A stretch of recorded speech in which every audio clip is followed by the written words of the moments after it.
Hello, guys. I'm Timothy All from All Sports and Picks and Parlays, and welcome back to another edition of Ballin' Out with Tim Earle. We got some baseball to talk about for tomorrow. I got 4 games lined up for you guys. I was going to throw in a WNBA, but unfortunately, the books just don't want to release any lines right now. It's currently 9:15 at night, and there's no lines for tomorrow's game, so that's kind of frustrating. But we got some baseball to talk about. By the way, if you guys followed the WNBA one from yesterday, 2-0 to start on the early games. The Sky are up big, and then we got the Sparks later. So we'll see how that one goes. So far, so good in the WNBA season.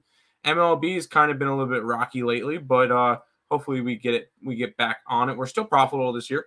If you guys are interested in the MLB Pass, it's $70 for a week. Picksandparlays.net/Tim. I'll have WNBA up tomorrow. I'll have NBA up tomorrow.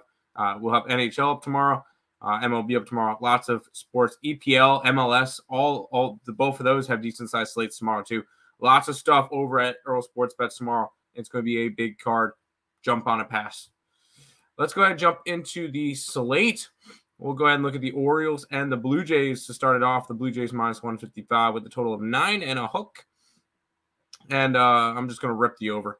Although I do like the Orioles again. I am very, very high on this Orioles team. I think this is going to be run scored. Alek Manoah has not been the ace that we expected him to be this year. He's pitching to about a 5.5 ERA and a 1.8 WHIP. Not good. Rodriguez is a rookie. He's a prospect. He's a higher ranked prospect, but same time, he hasn't had the success that we expected him to have so far, and I expect the Toronto Blue Jays to be able to hit against him. We'll grab the over to start it off there. We get to celebrate tomorrow. Patrick Corbin Day as the Nationals take on the Tigers. Except for this one's going to be a little bit of a weirder Patrick Corbin Day because Corbin is favorited.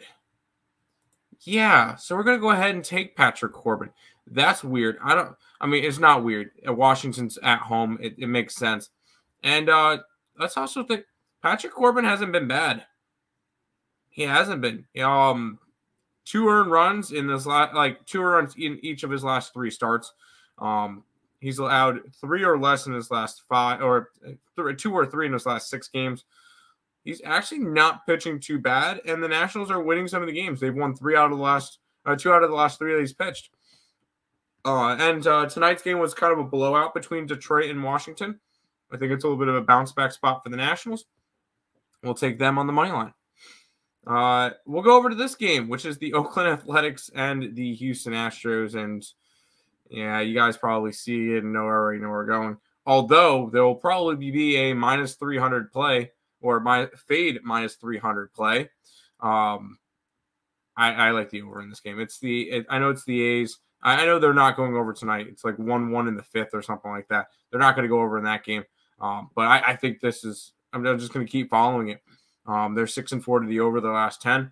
Let's keep riding the overs in A's games over the 9. Speaking of runs, they're going to see a bunch of them in this one too. The Dodgers and the Cardinals. Dodgers are minus 115. 9 is the total, as I mentioned. We're taking the over. It is Noah Syndergaard taking on Miles Mikolas. Not a fan of either of these pitchers. Although Syndergaard's actually pitched better as of late. He's only allowed 2 earned runs. Oh, sorry. I was about to say 2 earned runs in his last 2 starts, but one of his start was an inning. So I'm not really going to judge that one. He's rocking a 5.94 ERA this year. Not good. Miles Mikolas, he's pitched a little bit better lately. Only 2 earned runs in his last 10 innings. But I still am not a big fan of Miles Mikolas. I think the Dodgers will be able to hit against him. I think it's going to be a high-scoring game. We'll take the over 9 in that one. Those are the 4 free picks. I only did 4 games because a lot of the games were missing pitchers and missing lines, and those are just 4 plays that really jumped out at me to start it all off. Obviously, those are some of my personal plays. All the plays for ESB, which is the ones that me and Nick agree on, will be up on the site probably tomorrow morning. Picksandparlays.net/Tim. You get all of the MLB plays. Recapping for tomorrow, over 9.5 between the Orioles and the Blue Jays, the Nationals on the money line, the over in the Astros game, and the over in the Cardinals game. That's going to do it. I want to thank you guys all for watching. Until next time, let's make some money. Let's cash some bets in the MLB. Good luck, guys.